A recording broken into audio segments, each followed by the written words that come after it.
Target, palakasin ng Leyte LGU ang turismo sa probinsya. At sa harap ng issue ng San Juanico Bridge, tinatrabaho nila ngayon ang air and sea travel. Ang detalye sa agenda report ni Paulo Barcelon.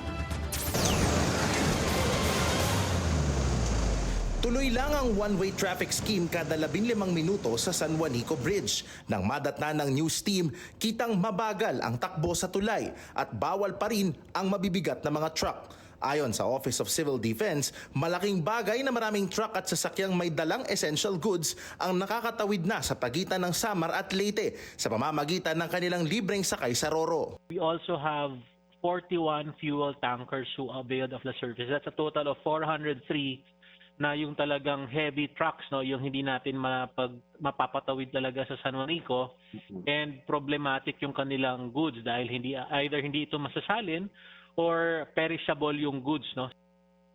Pinagpapaliwanag na din ng OCD ang DPWH para malaman kung ano na ang pinal na plano sa rehabilitasyon ng tulay. At dahil tumataas na ang bilang ng mga turistang pumapasok sa Leyte, pinag-aaralan na rin ng OCD na isama rin sa libreng sakay ng Roro ang tourist vehicles. Perhaps after nating kumbaga medyo ma-normalize na itong logistics side, we can now focus our attention dito sa ating mga turista. Ang ilang airline gaya ng AirAsia Philippines patuloy ang pakikipag-ugnayan sa local government ng Leyte para maengganyo ang mga turista sa lalawigan. Ayon kay AirAsia Philippines spokesperson Steve Dailisan, karamihan kasi ng kanilang mga bumabiyahe ay Gen Zs at Millennials na namamasyal sa probinsya. Sa amin po, we are very much open to partnering with the local government if